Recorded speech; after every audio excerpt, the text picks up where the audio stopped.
whenever government expands, it does so at the expense of our individual liberty, our freedom. You write in the Freedom Agenda that the government encroachment really began with the redefinition of the Commerce Clause. Explain. Okay, so for the first 100 to 130, 140 years of our republic's operation under the Constitution, we adhered pretty strictly to this idea, ensconced in the Constitution, that the federal government has limited powers. It's in charge of just a few basic things: national defense, weights and measures, regulating trade between the states and with foreign nations. That all began to change during the New Deal era, and particularly after the Supreme Court, after initially resisting efforts to expand the scope of government by the FDR administration and Congress. Starting in 1937, the Supreme Court adopted a newer, looser definition of Congress's power under Article 1, Section 8, Clause 3, to regulate trade between the states and with foreign nations.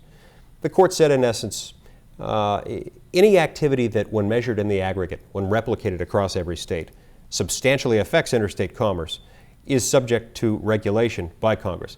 That's legalese. People's eyes tend to gloss over when they hear that because it's legalese. When it's translated into common everyday English, it basically means Congress can regulate pretty much anything it wants, because almost anything can be shoehorned into that really loose-fitting standard. So my point is that we need to return to the idea of limited powers, because limited powers at the federal level protect individual liberty. But we're not going to be able to return to that until we limit, at a minimum, the pot of money to which Congress has access every year.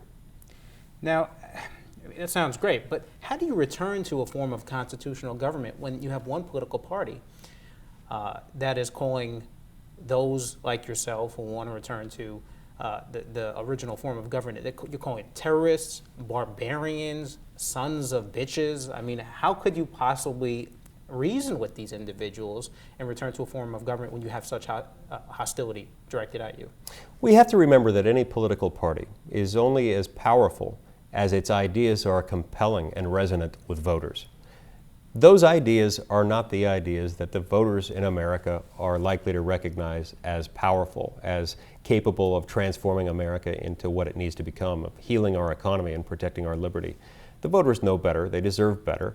I'm surprised that those who have made those comments did so, because they understand the political risks associated with that kind of ad hominem attack that Americans recognize isn't helpful and is unseemly. What does a constitutional form of government look to you? If you were able to go ahead and recreate one, what would it be like? Well, it's one in which members of Congress would debate and discuss each legislative proposal, first and foremost, according to whether or not it fits within Congress's enumerated powers. Normally, that focuses the attention on the 18 clauses of Article 1, Section 8 of the Constitution. And it would involve a process that wouldn't both begin and end with the question that is normally asked today, which is, what will the courts tolerate? What can we get away with in court as far as how far we push the authority? The discussion would end up focusing on the text and the original understanding, the historical understanding of the Constitution. It's amazing that the legislation passes through Congress without any debate on whether or not this is the proper role of government, and yet the legislation continues to mull through with no discussion from the original text.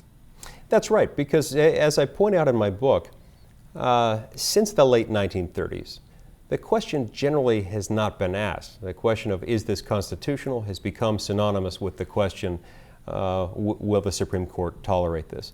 So with governments, as with children, as with teenagers, when the answer to the question is always yes, sometimes they stop asking the question, can we do this? And with government, it's imperative that we always ask that question, especially with the federal government, because our founding fathers understood, with good reason, based on their own experience with Great Britain, that whenever government expands, it does so at the expense of our individual liberty, our freedom.